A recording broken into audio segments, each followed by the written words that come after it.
Teach for America is driven by a vision that one day all children in this nation will have the opportunity to attain an excellent education. So what did they do towards that vision? Their mission is to enlist, develop, and mobilize as many of our nation's most promising future leaders to grow and strengthen the movement for educational equity and excellence. So 2 reasons why we are excited that Elisa has chosen to be with us today.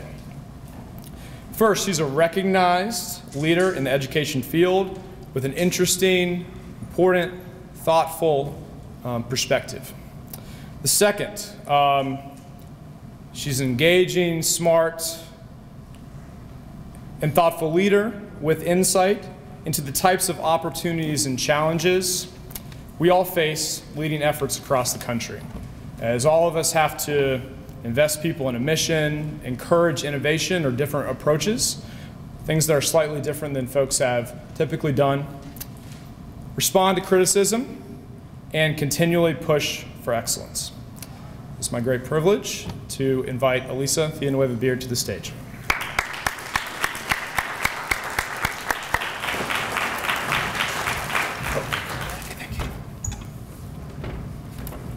Thank you, Evan. There's a quote from Teddy Roosevelt that I like a lot, and it goes like this.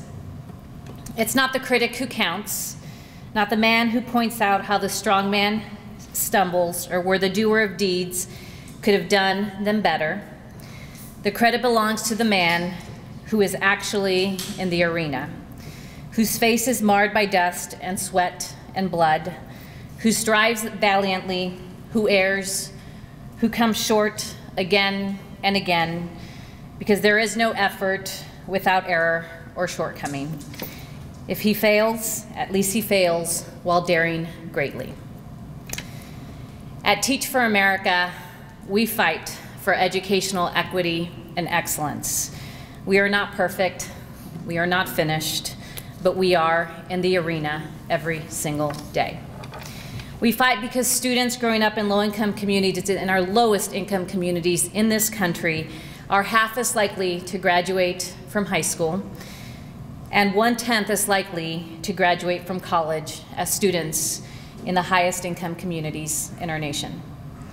We fight because 1 in 4 black students attend high school where graduating is not the norm, compared with 1 in 4 white students.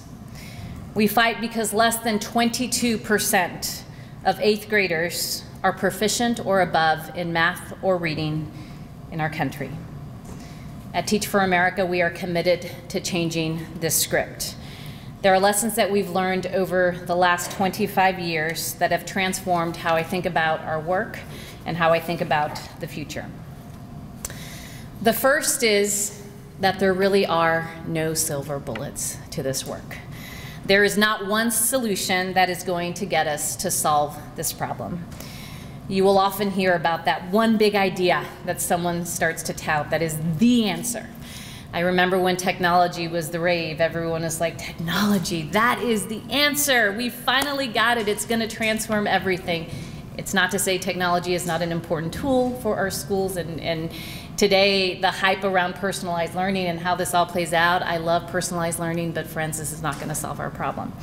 And I hear a lot about the age-old argument about classroom sizes and the constant, rhetoric around if only we would solve our problems. Well, the truth of the matter is, which I know all of you know, is that this problem that we care so much about is incredibly complex. It is massive. It is rooted in the realities of race, class, and privilege.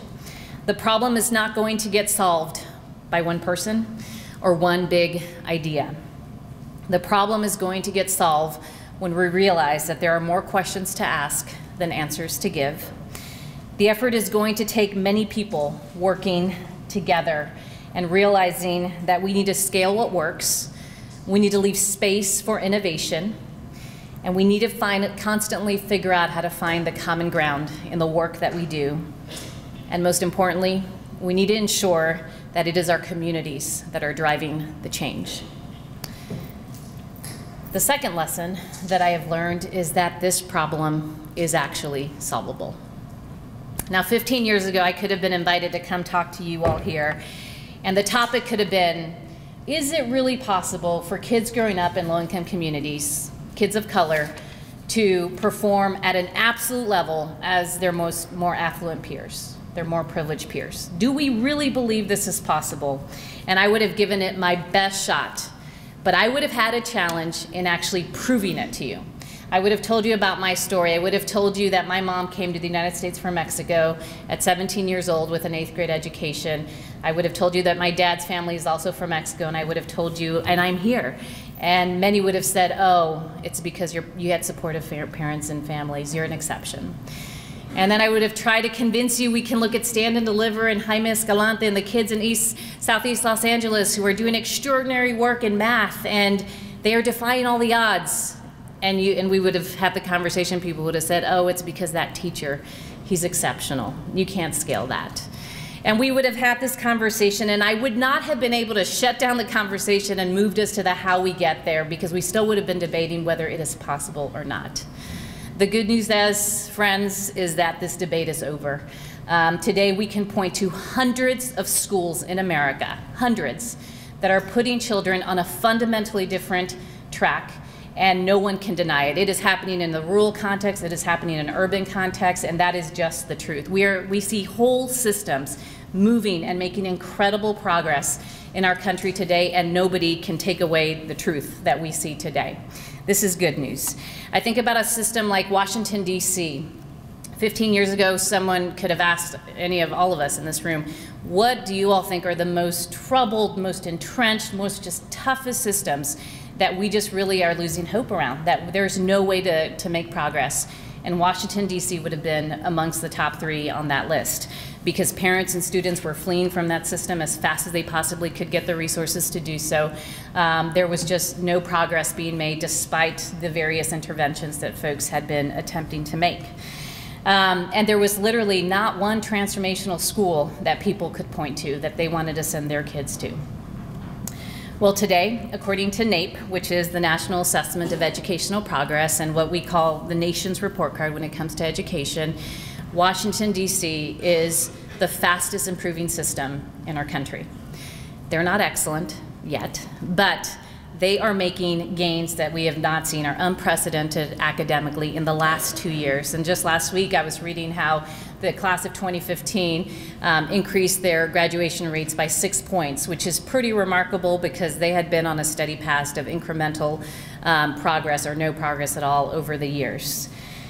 So this gives me hope, and so what I say to you is my second lesson is that this is solvable, and at Teach for America, we believe that we can and we will, working alongside many others, get to the day when all children truly do have access to an excellent and equitable education.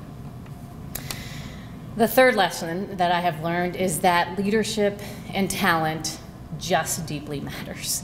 If we look at our history, you take a government, you take a city, you look at, okay, what problem are we trying to solve? What problem is literally threatening our economic viability, threatening our national security?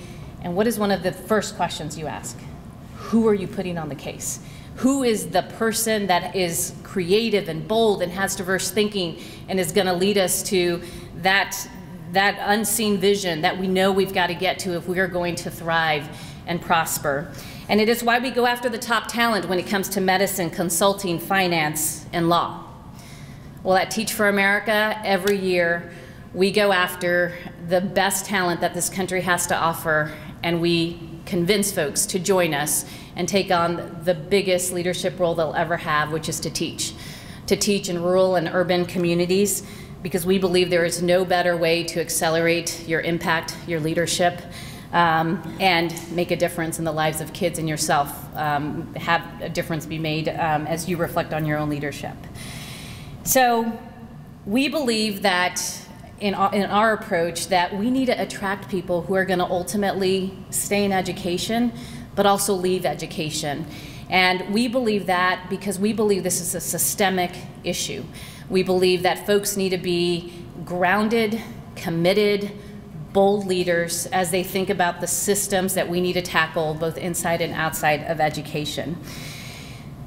So Now, over 25 years, we have been producing talent for our nation, and it is clear that we have made a positive and unequivocal impact. If I go back to that DC story, I can illustrate this for you, but I could literally sit here and tell you story after story, but I won't do that to you. Let me just tell you about one story in DC, just to play it all the way through. And this is a story where I can demonstrate to you how Teach for America folks have stayed in the arena over time. And of course, this is staying in the arena, working alongside many others to contribute to impact. Here's how it looks.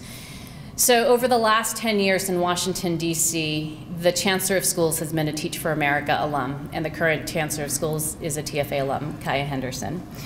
3/4 of her cabinet are Teach for America alums. 20% of the principals in that system are Teach for America alums. The former Deputy Mayor of Education is a TFA alum. The current and former State Superintendent of Education is a TFA alum. The past 5 Teachers of the Year for that system have been Teach for America alums. We have 2,600 alumni in that region, many which are amongst them phenomenal teachers, leaders of nonprofits, and advocates in the policy space. Now, it is obvious that the progress that DC has made is not because of Teach for America, because many people have been fighting for this well before we showed up and alongside us as we've been there. But it is fair to say that we wouldn't have the same energy and leadership and potentially progress were it not for Teach for America also contributing in this way. And so 25 years in, we choose to stay in the arena. We're convicted and clear about our impact, and we are also clear on the things we need to do to improve. Staying in the arena, going forward, means being clear on your contribution, fierce in our conviction, and certain that we must always prove to be better for our kids, that we must constantly evolve. It means believing in the power of local innovation and national collaboration, and it also means empowering every single person to lead. But it's not always easy to stay in the arena, if I'm being fully honest, and particularly right now. We find ourselves in one of the most polarizing contexts in education and frankly in our nation. We're in times of massive change. We face a changing economy. We face a changing demographic. We know that we need globally aligned standards and expectations for our students. And we need our classrooms that honor diversity and see that as a strength. At Teach for America, we know that if this were an easy problem to solve, we all would have solved it by now. Roadblocks are inevitable, so we know that we must listen to criticism and we must grow from the feedback. We've grown in response to our own core members and teachers telling us that they feel underprepared in taking on management in their classrooms, so we have invested more in doing better on that. We've learned from our community that they don't always feel connected to one another or to Teach for America, so we have done more to ensure that we are creating affinity spaces, that we are sponsoring summits, that we are doing more to communicate openly with our core members in our community about what we do, what we stand for, and the opportunities and challenges facing our work. And we embraced our collective challenges. Nationally, we face one of the biggest challenges as we look at the diversity of the teaching field. 17% of teachers in America are people of color, while over 50% of the students who attend public schools today are kids of color. We know that every teacher, no matter your background, can have incredible impact with your kids. We've learned that that is a proven fact. At the same time, we also know that it is important for children to see themselves in the teachers that they have, to have role models. And so at Teach for America, we take that very seriously given the communities that we work with. And so we decided that we were really going to take this on and work to create a more diverse Teach for America. So we targeted recruitment at HBCUs and colleges with large Latino populations. We partnered with Black and Latino sororities and fraternities. We hosted summits and we held sessions, information sessions, and today 49% of our incoming core members are teachers of color. And today we are amongst the most diverse teacher pipelines in the country. and we are proud of that. So I believe that we are called to take on our toughest challenges of our time, and I have obviously committed my life to solving this one on educational inequity alongside many others. And I believe that we can get there, and I believe that we can do this if we take on all the issues that matter, which means taking it on within education and taking it on outside of it, like with healthcare and housing and homelessness and our justice system. But the most important thing is that we have to step into the arena and we have to stay there. We need to build bridges and we need to step in together. You all here at Purpose Built Communities are a shining example of this. Above all, we need to keep our sight on victory. We must expect, as Roosevelt says, to be marred by dust and sweat and blood, but we should also expect to win. There will be no medal, or there will, in this moment of victory, and there won't be any tangible prize, but there will be something better than that. There will be children learning in all of our classrooms who are being taught to be empowered and have full agency over their lives. There will be families in safe, warm homes, in vibrant and thriving communities. There will be healthy communities, and there will be local innovation and powerful enterprise. There will be students everywhere preparing to lead and to build a better world. That's what we're fighting for, all of us. So here's to staying in the arena. So that's a little bit about what TFA is and what we're up to, and I'd love to just open it up and say all questions are fair game about anything I said or talked about, but also anything that might be on your mind about the work that we do, or education more broadly.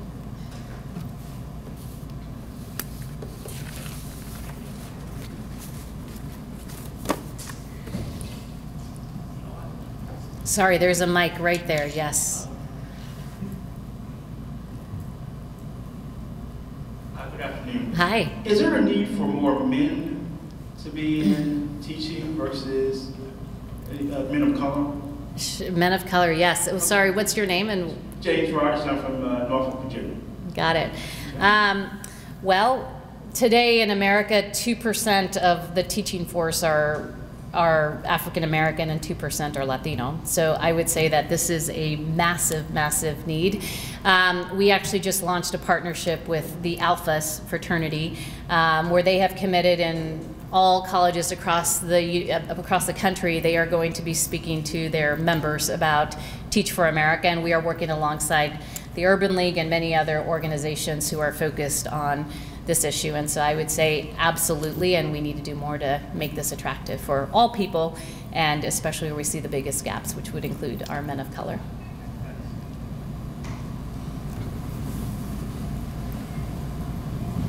This isn't so much a question as a statement following up on this question. My name is Paul Oakley. I'm from Rockford, Illinois, and probably the father of a member of the Corps.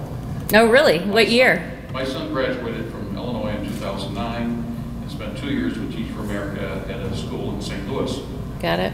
And his presence in that school doubled the male teaching population. Doubled. There was only one other male teacher. It's amazing. The reaction of the students to him being in the school as a caring, responsible male was just overwhelming. And it pointed out to me the real strength of Teach for America coming into the system. It changed him as a person. It changed our family. You're a tremendous organization doing a tremendous job overcoming, I think, great odds. Because, as you know, teaching children in poverty is a very daunting job. Children in poverty learn a lot differently than our kids. And congratulations to you, you're doing a great job. And I think that the work you do with young people and mobilizing them out of the universities really bodes well for the future of our nation. Thank you so much. Hello. Hi. I'm exactly with CAR for Supportive Housing. On the heels of our last presenter, I want to thank you for changing your institutional standards and be more inclusive. You said you did more to include more minority teachers, so thank you for that. My question has to do with techniques that are being used. I know in Purpose Build, when I visited Eastlake, they talk about the word counter, that the teachers used a word counter. Are you familiar with that technique? I am not familiar with that technique. Okay. Because It's what? Oh. and the instructors are aware again, because I'm interested in finding out more about that. Yeah. So you seem to know a little bit about it. But I know Purpose Build, is that something that they use at Eastlake?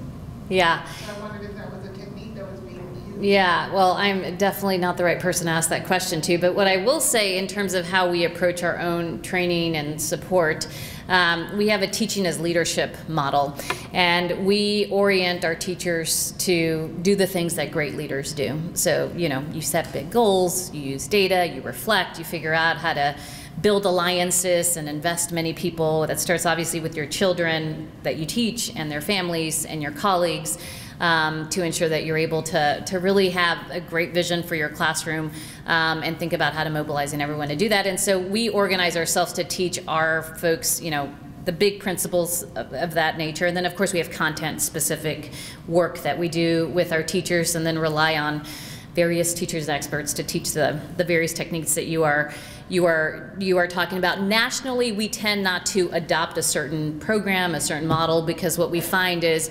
we are in 52 communities, and every community is different, and frankly every district is different, and every school sometimes is different, and we believe that the best people to make those kinds of decisions to figure out what is the best strategy lies in the principal who's running the school building and has decided what is best, or the district, whatever. I'm not trying to start an argument, but not Teach for America at the center is best positioned to figure out what those are. Of course, we love to learn about all the great things happening to help, you know, our teachers learn about the innovative things that they should be aware of, to bring to their schools and their communities. But that's how we think about our own training and support. The word counter apparently is a tool that is used to track the number of words that are spoken to children, because kids who grew up in impoverished communities learn 3 million less words Yes. than their wealthy counterparts. And so I just think that there's Sounds great. more of that. Yeah, absolutely. Sounds great. Thank you. Right here, so I'll ask a question. Hi. Ulysses from Cleveland. And then one of the issues that I notice in Cleveland is a turnover of principals, and principals just moving from school to school. And so I'm curious to know what Teach for America is doing with the current teachers that they have, and is there a pipeline to kind of develop principals and put them in positions of power within school districts? Yeah, that's a great question. So the turnover rate at these senior levels is incredible. I mean, you all probably know the life of an urban superintendent is something like 3 years, and I won't name this the urban city, but one city literally has had something like 21 superintendents in the last like 25 years. And it's just pretty remarkable. And it's hard to imagine how you sort of gain momentum and traction when you're not able to hang on to the people who are making these decisions and setting vision and culture and goals and priorities for a system. We believe strongly that it is very important to accelerate the leadership of our alumni and the things that they find passion around. So we actually have fellowships and various programs that we have started and work in partnership with others who do this work very well. We have 900 principals, alumni principals across the country, and we have nearly 300 system leaders, which means superintendents and chancellors and assistant superintendents across the board. And you know, we have a superintendency fellowship that we do. We were watching that a lot of our alums were choosing actually to go into the charter system, because that just provides an opportunity to accelerate and take on big jobs without, you know, it's just there are less hurdles. And we were watching that our alums were not doing as much in the traditional public schools, and those that were very overwhelmed by the system and how do you learn how to function in a system that is just more bureaucratic and has more rules and is hard to figure out and navigate when you're young, especially, and don't have as much experience. And so we started a whole fellowship, and the whole fellowship is to attract, you know, our folks that have been in the system for quite some time, and prepare them to go into cabinet level roles, and the idea being that they get well positioned to become superintendents. It's a 3-year program, and so we do things of that nature because we do believe that this is really important. And I always say my personal view here is you find great teachers in really low performing schools. There are great teachers in all schools, but you don't find a great school without a great principal. I personally have never encountered where I walk in and I'm like, this is an awesome school, and the principal is terrible. That just, I've never encountered that, because the principal so much sets the tone, the expectation, the culture, the vision of a school. And so it's hard to find, and if someone wants to challenge me on that, I'd love to go visit it, a school that is running efficiently, providing an incredible education to children, and is led by a bad principal. So I think it's really important. Thank you so much for speaking to us today. I'm Alice King from Houston, and I have 3 questions. I walked in a little bit late, so please forgive me if you've already answered these.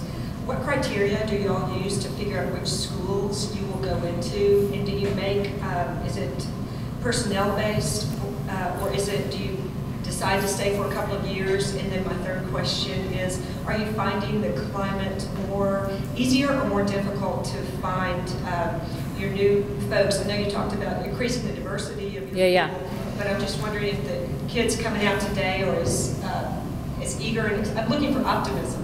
Is there within the workforce? All right. I don't know if I'm going to remember all the questions, but I'm going to try. In terms of criteria for where we place our teachers, we have a bar. I mean, this is a regionally run decision of, you know, where folks partner, and basically we just try to meet the demand of our teachers, and our demand last year was literally 40% higher than what we could provide. And so let's say in Houston, where I live as well, you know, we have demand from ALEAF and HISD and the KIP and the YES, you know, of the world, and you know, everyone's telling us what they want. And when there's a new partnership that's being built, we say the standard is that we need to be in schools where it's at least 70% free and reduced lunch. And that's where we place our teachers. And so, and we're looking to build an actual partnership. So we're attempting to not be in a relationship that's temporary, where we're saying we'll try this out and then we'll go.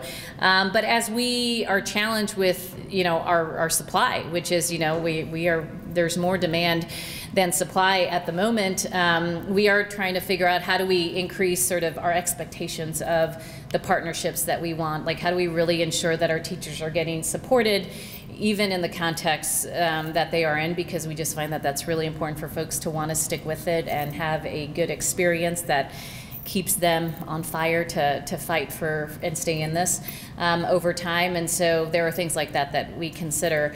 And then in terms of the, you know, our context in recruiting the next generation of leaders into the work, it is tough. It is a tough context. I mean, I don't know, no doubt you all are aware there's this massive teacher shortage.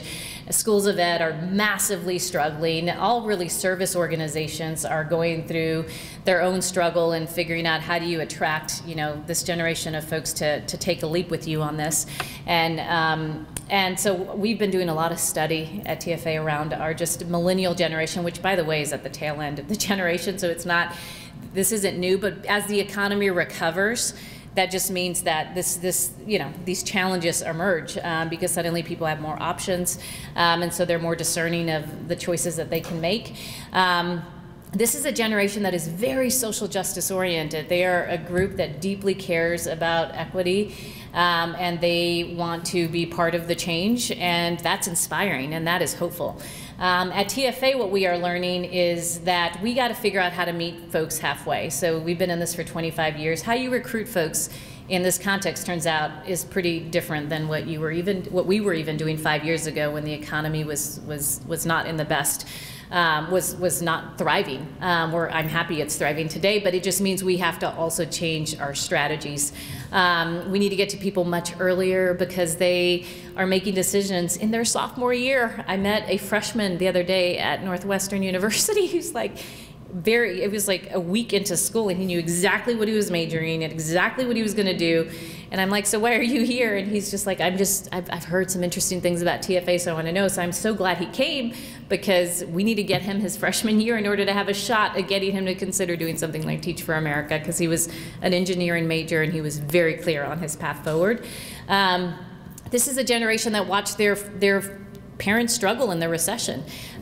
This is a generation that cares a lot about financial stability, and they saw when you struggle with finances, what that means. And so folks want to get a good footing, and they don't want to get a $40,000 job when they can get a $75,000 job and when they have massive loans to pay.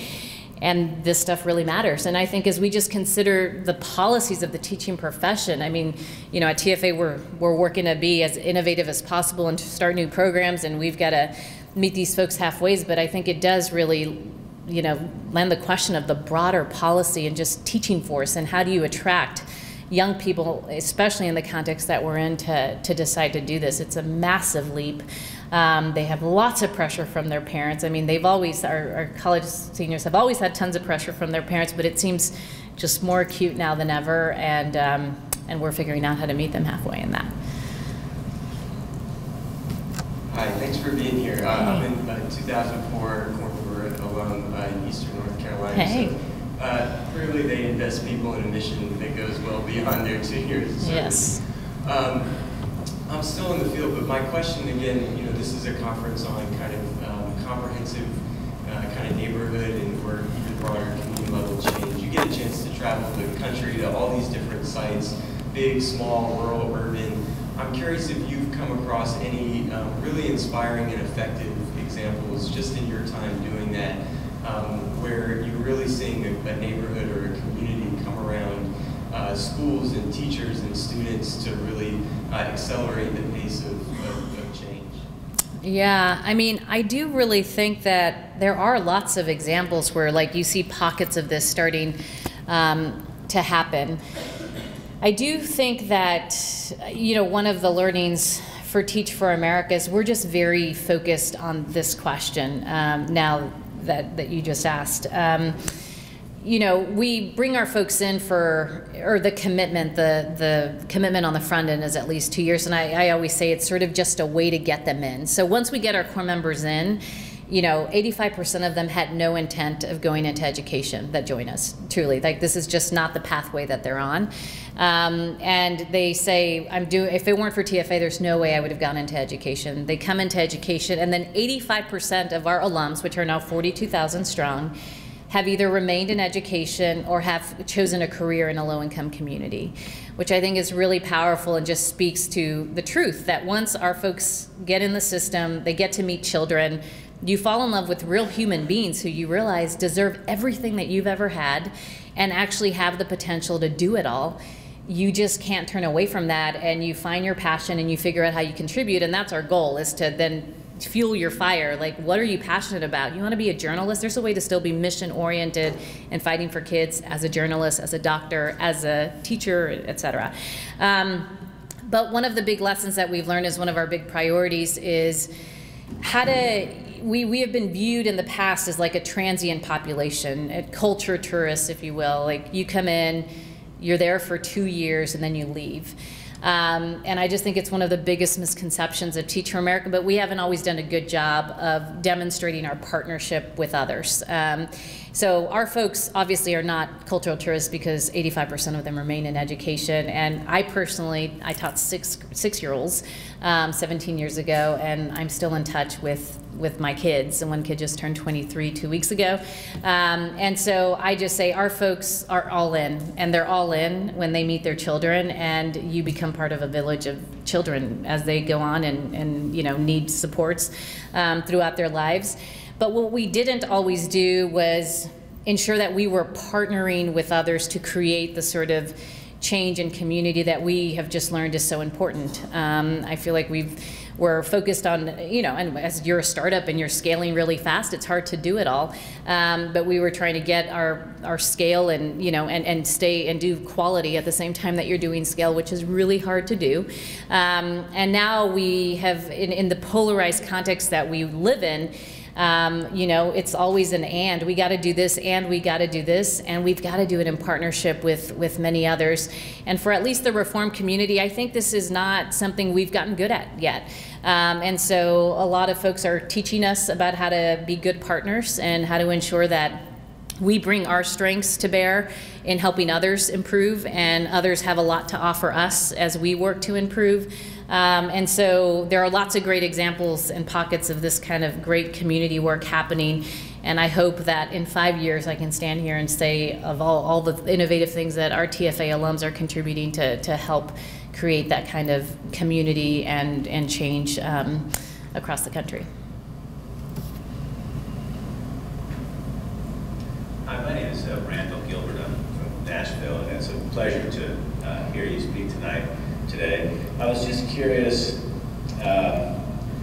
we hear about reform. I don't think it's a secret that the public education system in America is deficient. There are different ways of saying that, but it sounds to me like there's maybe two general schools of thought, and one of them is replace what we have, and another school of thought is improve what we have. Mm-hmm. And I just wondered, and it might be hard to get in public to get a straight answer just because it's complicated, and it seemed to me that maybe there is a structural deficiency in this sort of top-down federal, state, local, district, and by the time you get down to where the educating is happening, we've lost a lot of autonomy, accountability. And so I just wanted to see what you feel comfortable commenting on in terms of maybe there's things about the structure that we can't improve because the structure itself is what's hurting the outcome. Mm-hmm. Well, to give you my honest answer on this, and understanding a lot of complexity, but I think it's actually become pretty clear, if we're being really honest with ourselves, that this is obviously, I mean, my belief, this is a systemic issue, right? This is not because you have a bunch of bad people in a system. I mean, we've got a lot to do to have quality professional development, a lot to do to increase standards, and a lot to do all of that. That's my personal belief, but it's a system that has been set up to not win for children. And what I think we have to come to terms with is, like, the education system was built over 100 years ago for a different purpose and a different economy and a different context. And I think, honestly, like, my most recent thought has been the middle ground. Like, this should not be a polarized conversation, but I know it's like it is a polarizing conversation because there's politics and all sorts of things involved. But if we all just came to terms with the fact that our system was built for a different economy, for a different purpose than we have today, the context is 100% different, that we would come to understand we've got to evolve the whole system. I mean, we just have to. If we plan to compete globally, if we plan to have a thriving economy, we're not designed right now for our schools to win and our children to win. And I think we've got to really embrace that. I, in fact, read a paper that just got put out maybe, I don't know, a few weeks ago, The Convergence, I think it was called, and it had reformers and it had folks who are considered non-reformers at the same table having this conversation, and it made me think, gosh, maybe this is the third way. Maybe this is like the path in the middle where everyone can come and just be honest and say, our system was designed for a different time and a different purpose, and we've got to rethink that. And I think even some of our highest performing charter schools, you know, who are doing really good work, but when we ask the question, are they preparing our kids for a 21st century economy? And some are, and I think some are not. And I think we just got to look at the whole thing. I don't think it's about charters or traditional schools. I think it's just about the system that we have built and coming to terms with what this means. And there's lots of great, innovative funders and things coming out and saying, we're going to, you know, fund the next innovative school and see what people come up with. I mean, I'm interested to see how that goes and what people come up with and what the implications of all of that is. But my view, too, is that change is local and that, you know, really cities and communities should be figuring out what the needs are, what our parents want for their kids, what the values are of a community, and being able to really integrate all of that to building great schools. And I also think we got to be honest about, you know, the things we've got to implement from a state level potentially to ensure equity and all kids are we know what all our kids are doing, and that there are no gaps in you know, in the performance of any subgroups of our children. But that's my honest answer.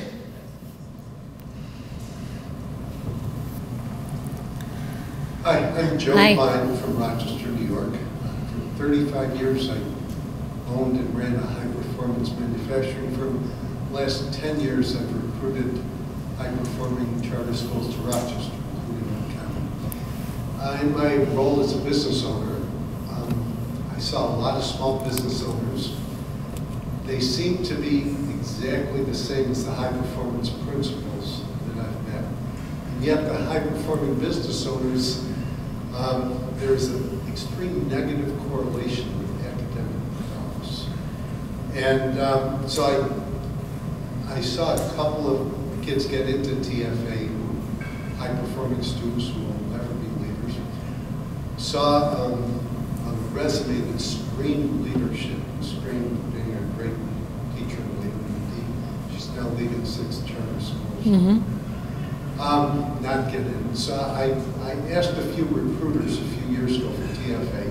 They said, yes, we do screen for high grades.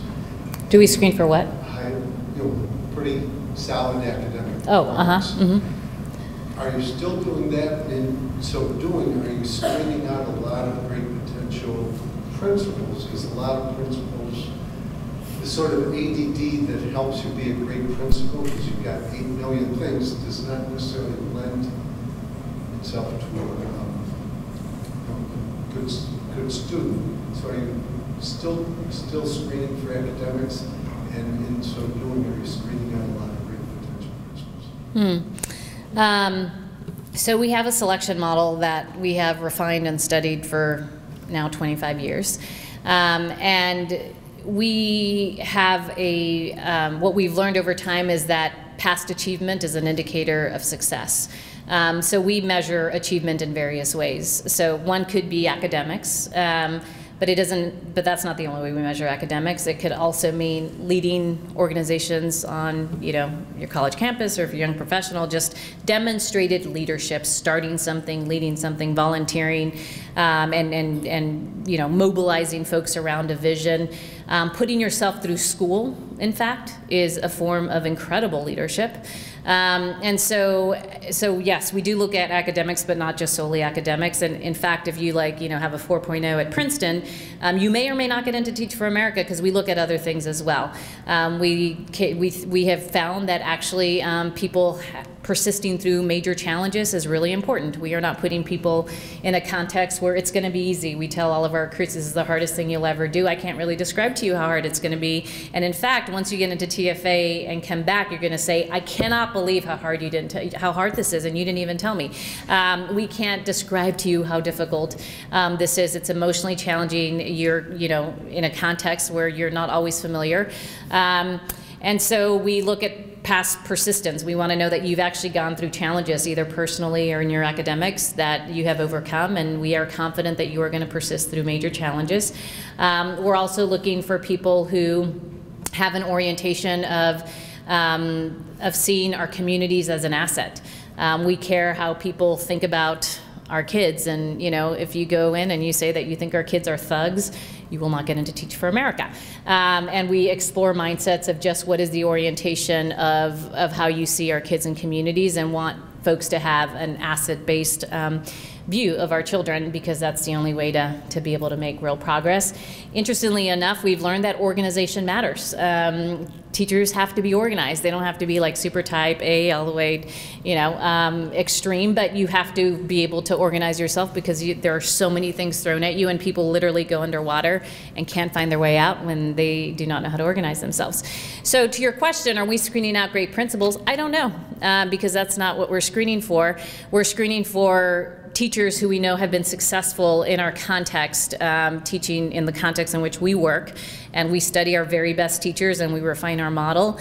And we, of course, encourage our folks who don't get into Teach for America to explore other things and stay committed to their desire to want to do something to make an impact. Last year we had over 44,000 applications, and we accept about 15% of our applicants. No doubt there are some false negatives in our model. We have lots of processes that we have to just check and double check our files, but I'm sure that we miss out on great even teachers. And so we work to make sure that number is tiny, but yeah. Hi, J.T. Hannon from Bayou District Foundation, New Orleans.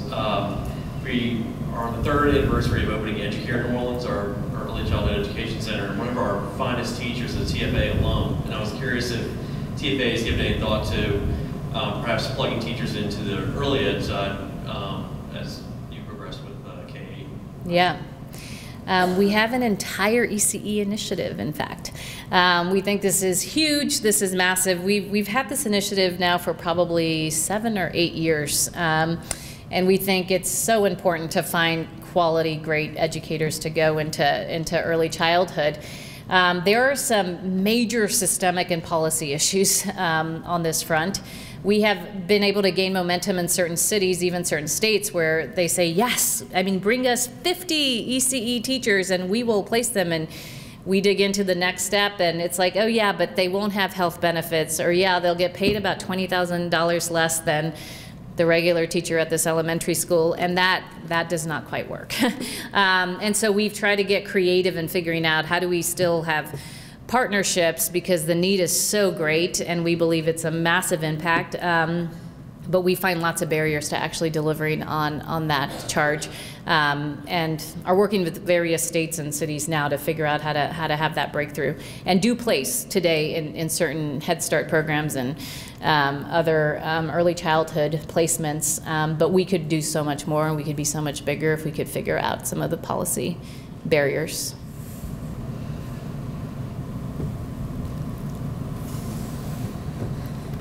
Hi, my name is Rich Shortino. I'm from Chicago. I have a feeling that might be the city that had 25 of the last 26 administrators. Close. It is in the Midwest. My question is, this is a conference about really community development. Yeah. And you're here, so it must mean that you care. I wonder if you might consider, because I know in Chicago you have a large administrative office there. It happens to be adjacent to the Sears Tower, right in the middle of the Loop. And I've had some conversations about bringing them out into the community, into a place like a purpose-built community. And I wonder, and there are other initiatives in Chicago where the teachers are living in Latino communities, et cetera. And my question really is about that. Is there a way for you to embed yourself a little more directly, either through teachers living in purpose-built communities or your administrative offices potentially being a part of a purpose-built community, so that it demonstrates your commitment to a community, and it also provides some foundation for that purpose-built community, that a name like Teach for America is a partner in that development. And it's clearly such a holistic approach that having that partnership would really help the overall development. Yeah, I think it's a great question. All of our regions sort of make different choices. What I have found over time is that it is hard to find good office space for big operations in within all of our communities, and I know various of our communities have attempted to do that and actually think it's really important to do. I think we need to try harder, and I think we need to build partnerships probably to be more successful. We have 5 minutes, got it. And we actually have had, you know, in Baltimore, we worked with the real estate agent who was trying to develop homes and get us, you know, have options for core members within communities. And, you know, we've had partnerships like that that have begun to develop, but I think your push is good, and I think we need to do more to ensure that we are building all the partnerships that we know, I mean, that do exist now, and that we need to be maximizing to do that. We would love to do that, more of that, and we just, I think, need to focus on it.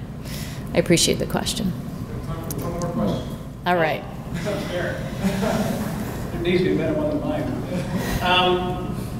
The gentleman's last question, I was kind of wrestling with the same thing from the point of view of slightly different, which is you've got an incredible brand, incredible learning over all these years. You know, our kids' friends have been in P of A, and so as I was thinking through that, I was thinking less about it from physically. How do you come from Chicago into other areas around Chicago, and how do you take the learning, the experience, the people, the technology that is you, and magnify it 10x, 20x, 50x? And I hate to go back to your earlier point where it's not about technology, but I go, in that way it is about technology. I mean, it's a big opportunity. Sure. So, again, how do you go from what you're doing to scale it to 10x? And is it a money issue? Is it a policy issue? Is it a technology issue? You know, what do you think? And oh, by the way, your starting quote is probably my favorite quote of all time. Teddy Roosevelt, "It's not the critic that counts." That's right. It's tremendous. So yeah. And so your question is, what's holding us back, TFA, from scaling immensely, 10 times? I would say it's the supply question. You know, getting more folks to want to do this and keeping a standard that we will not compromise. Last year, you know, we brought in 4,100 teachers, and we had a demand of 5,800 teachers across the country. And so it was so painful to not be able to meet the needs of our partners who were expecting us to deliver on 5,800 core members. We brought in 4,100. And as I talked to various funders and, you know, just our community, folks were like, okay, you have 44,100 applications.